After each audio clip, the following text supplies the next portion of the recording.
So often it's easy to admit that we have a problem. Our world has problems galore. We struggle with addictions, with whatever fill in the blank in your life.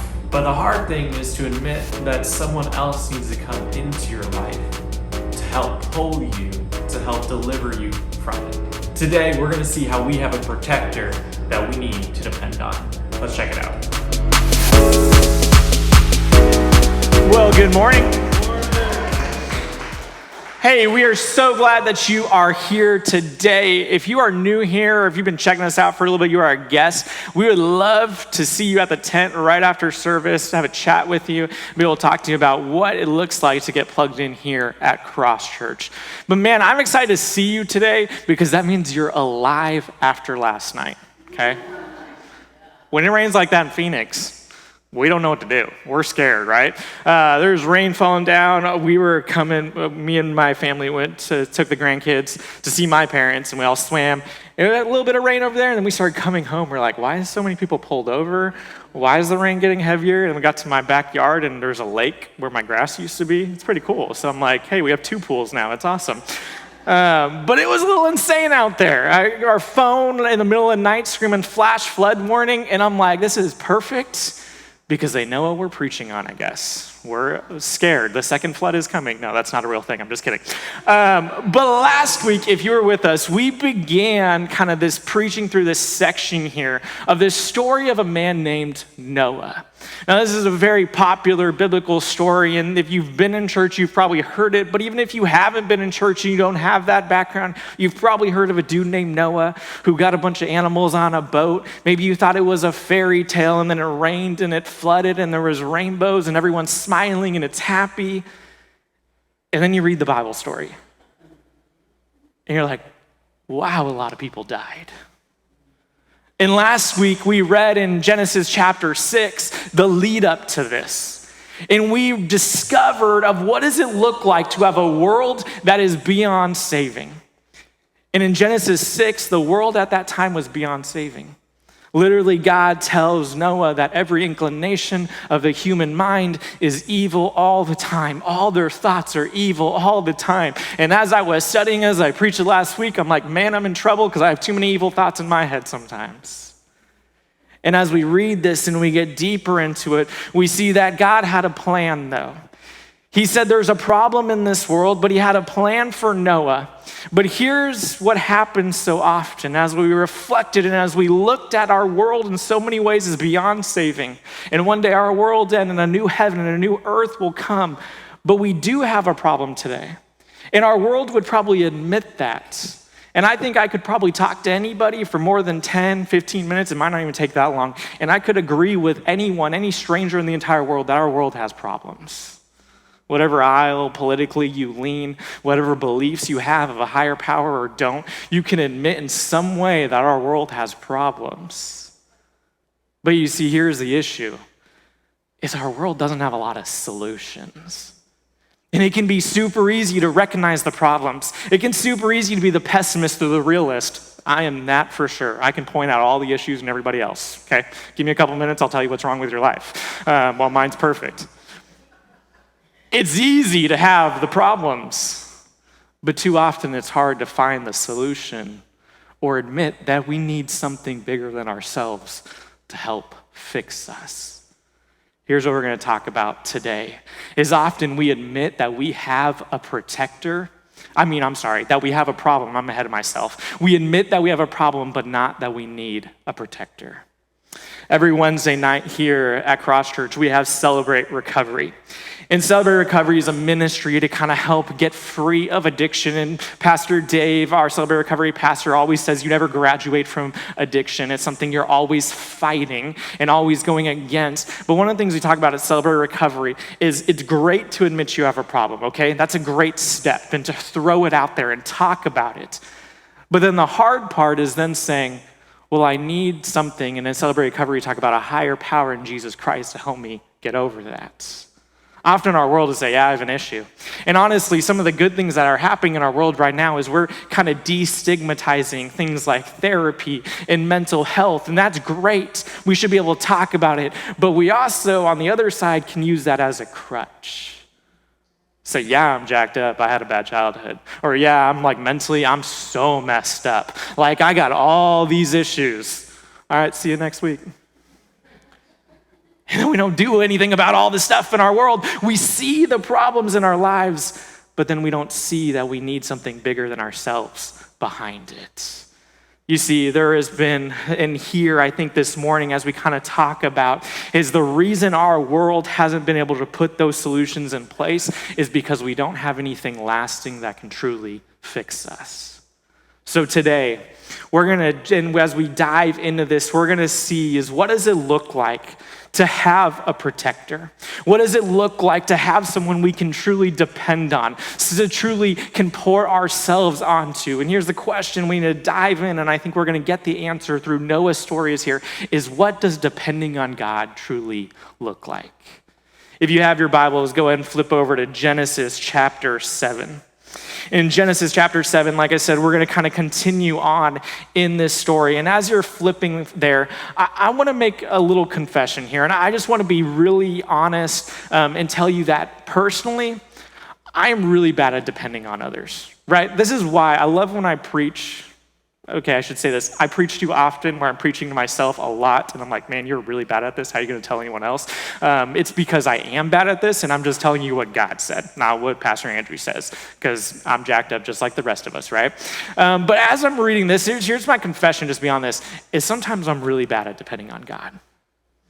Because I got my stuff together on the outside a lot.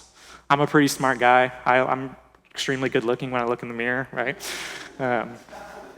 I don't know why you laugh at that. It's not funny. But I can often, financially, I've done things good in my life to where I'm not in a bad place. I've organized my life, my family structure. I think I'm a pretty good husband. I'm a pretty good dad. I'm sometimes not the greatest son. I don't call my parents enough as an adult, right? But I do pretty well. I'm a good neighbor. I don't do anything crazy. And it's easy for me to have my life and say, you know what, I got this set. And in my arrogance and in my pride, I think I can do this on my own. But you see, it's often when we do more reflection and we do more digging that we realize why we need to depend on God so much. And I think as we dive into Genesis chapter 7 today, we're going to get the perfect model in a man named Noah, who realized the problems of his day were too big for him to solve on his own. So he completely gave himself and completely surrendered over to God. So what does this look like to depend on God? Well, the very first thing is we have patience. Oh, this is going to be tough for me. All right. Genesis chapter 7, starting in verse 1. Let's read this today. It says, "Then the Lord said to Noah, 'Enter the ark, you and all your household, for I have seen that you alone are righteous before me in this generation.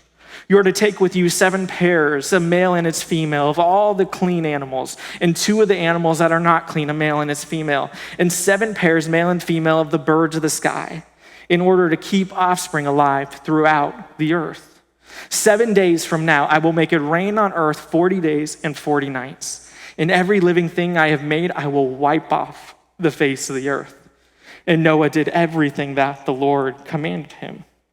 Verse 6, "Noah was 600 years old when the flood came, and water covered the earth. So Noah, his sons, his wife, and his sons' wives, they entered the ark because of the flood waters.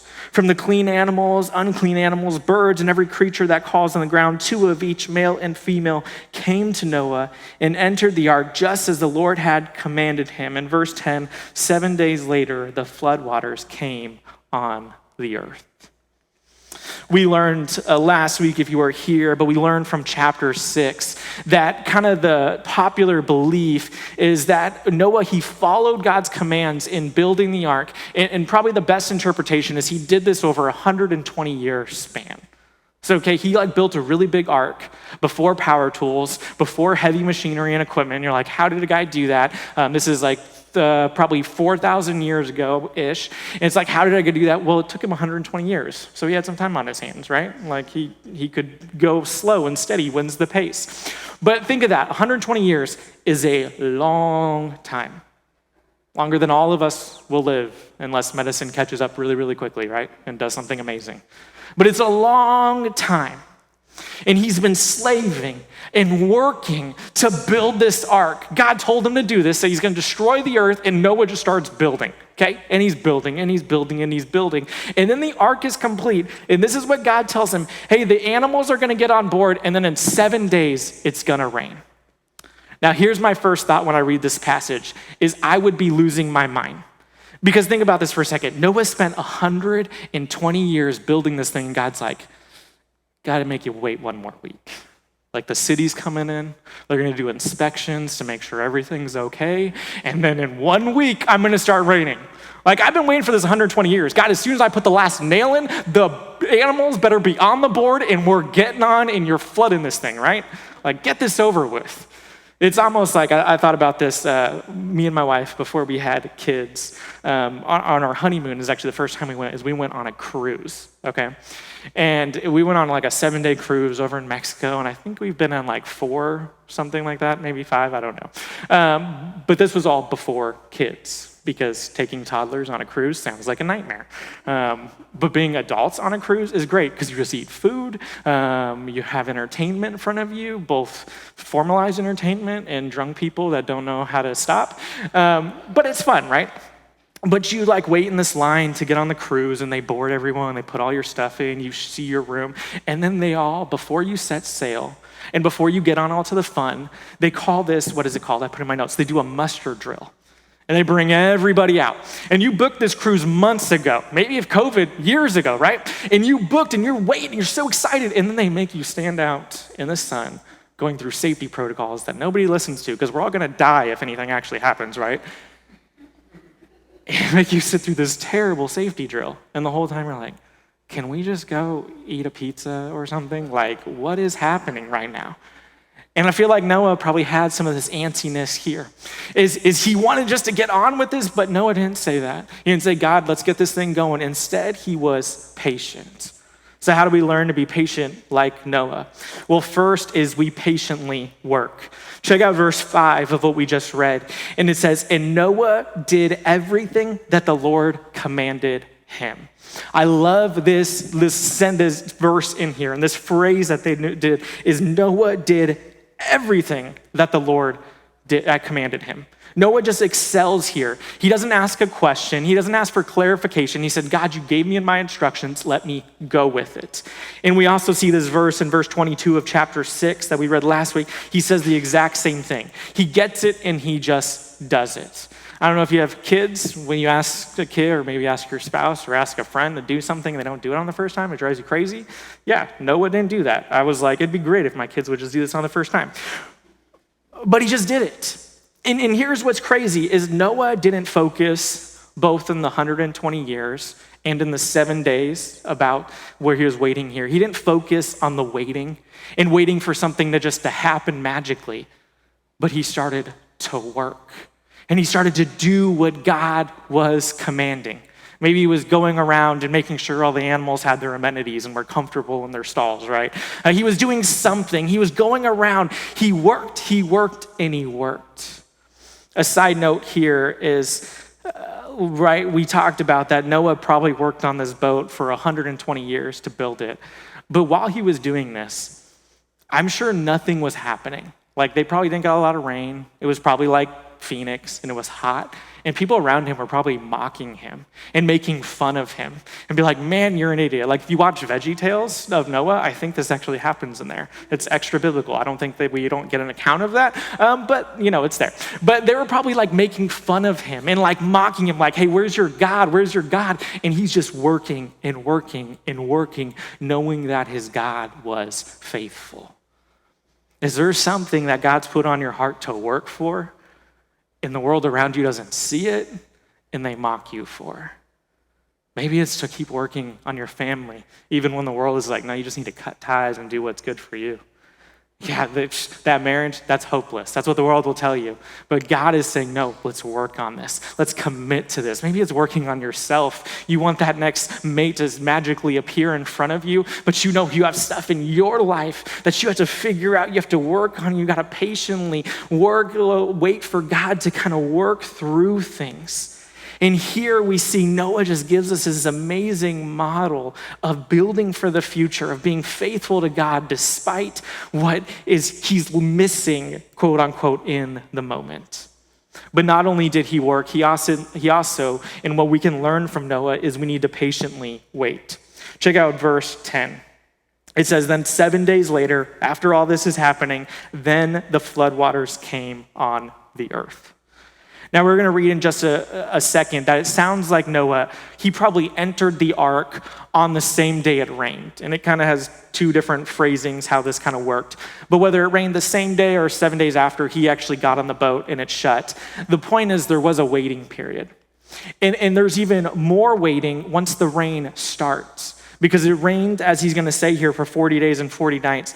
But it's estimated that Moses and his family were on the ark for 370 days, okay? Over a year of being on a boat.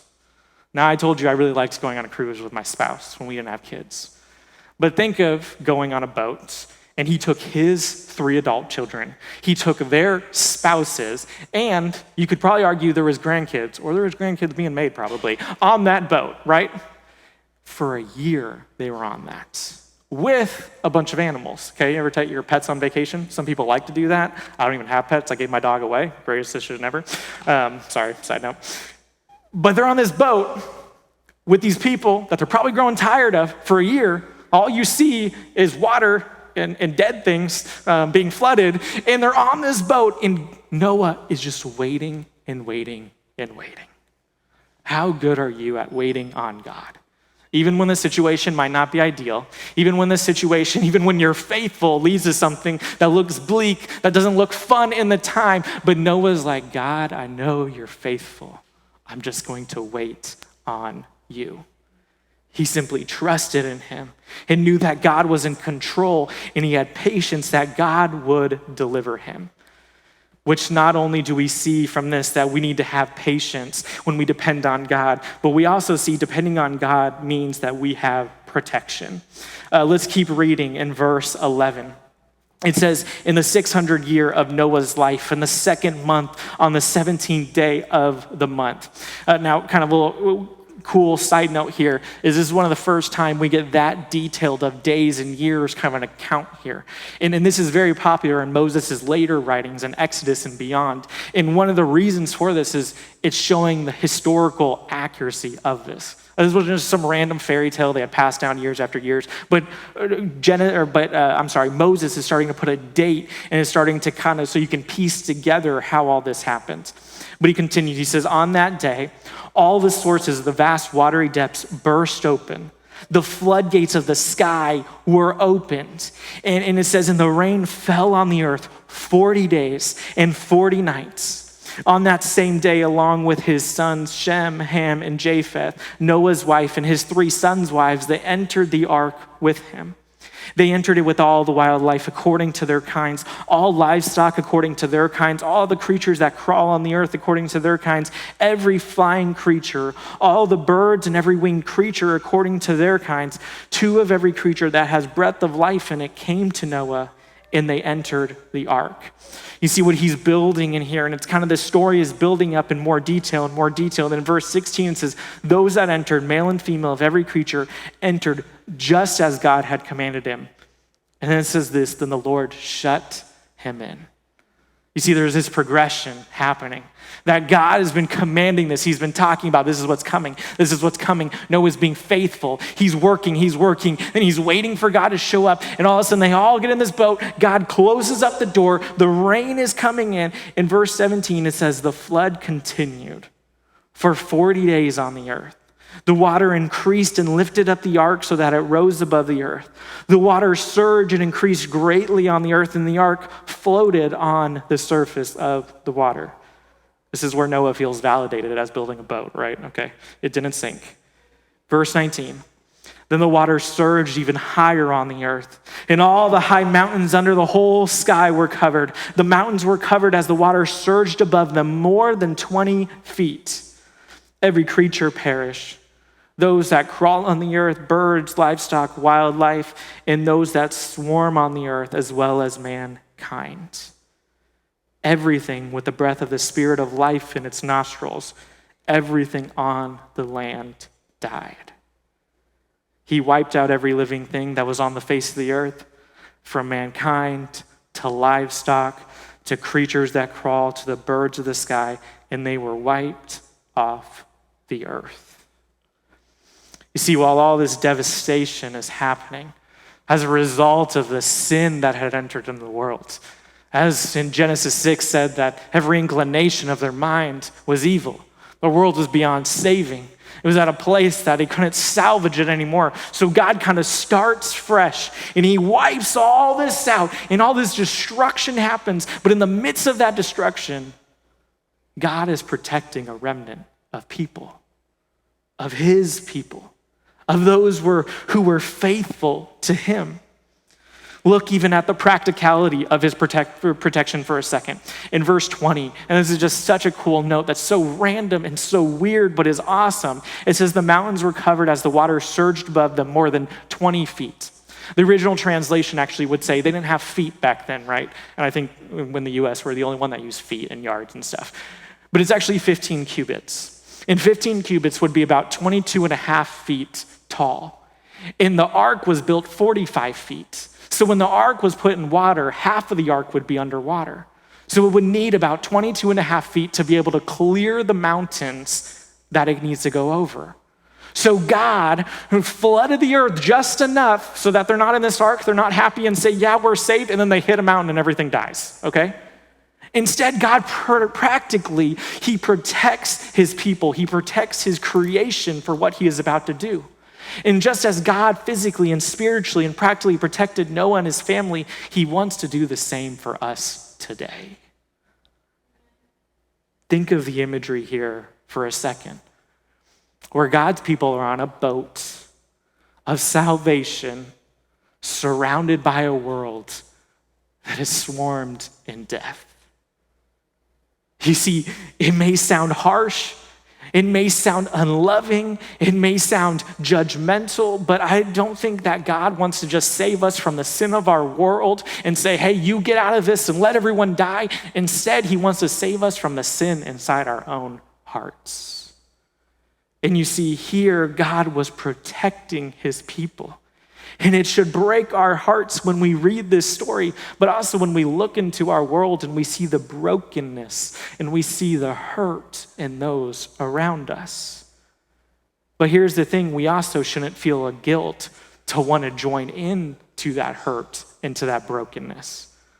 Go back to my cruise metaphor for a second. I think I've beaten this to death, but it's the last time. I've never paid attention during a muster safety protocol, if I'm being honest. I know there's muster stations. I don't know what they do, if I'm being honest. I think you're assigned to one and you have to run to it. But I was Googling this a little bit, and thankfully, not many people fall overboard on cruises. But when they do, they die a lot. It's hard to save someone. All things have to line up. But say a tragedy happens on a cruise ship and someone falls overboard. Your first instinct might be to jump after them. But you know what's going to happen if you jump after them? You're dead too, okay? You're not climbing a cruise ship wall in the middle of the ocean, freezing, where your whole body, if you've learned anything from Titanic, right? You can't be Jack and chilling in the water. You'll freeze and die while the other lady somehow survives on a piece of a door. But you don't jump after them. Instead, you go get someone who knows what they're doing and says, we need to save this person. When we look at our world, we should be praying to God to save those around us, and then we should be providing the resources of that salvation to help them come to him.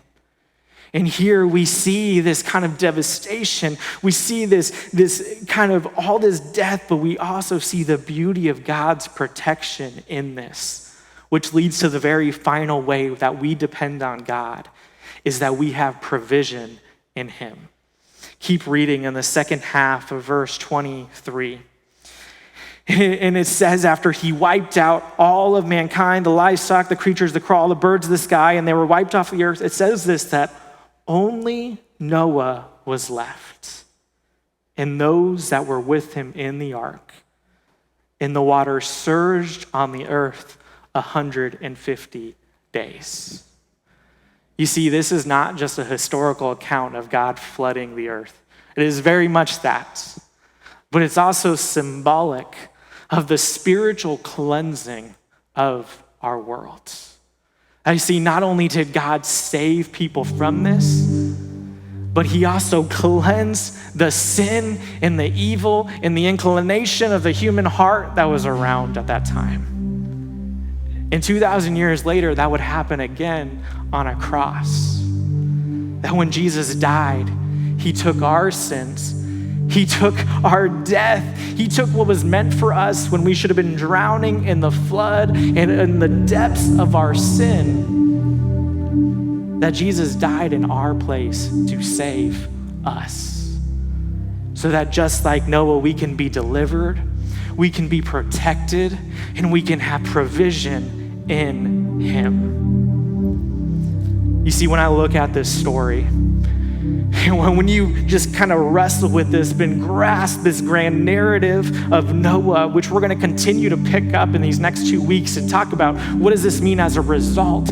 But what I can't get over here is when you read this in chapter 7 is how much we need God as our protector. You see, it can be so easy to say, yeah, I depend on God. Yeah, I think he protects me from stuff. I say a prayer when I go on a trip or when I'm having something really hard.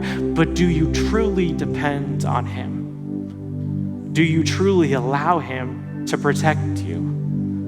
And here's the question I want you to reflect on this week. I want you to truly ask of yourself, is God your present, future, and forever protector? You see, just like in the day of Noah, that's exactly what he wants to be in our life. And maybe if you don't know how to answer that question, maybe when you ask that, it's easy to say yes. But here's a little exercise I have for you. Is think about your week and think about your life day in and day out and ask yourself, if I remove God from the equation, would anything truly change? You see, I'm ashamed to admit there is times in my life where if I removed God, I would still be quote unquote successful from what it looks like in the outside parties. I could still hold a job. I could still be an okay parent. I could still be a good husband, but there would be something missing that's deeper. What part of our lives do we need to say, God, I have failed at?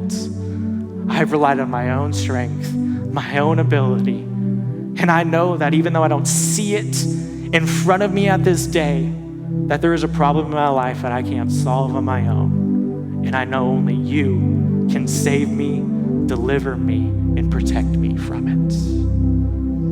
My heart is you let God truly answer that question for you this week. Let's pray this morning.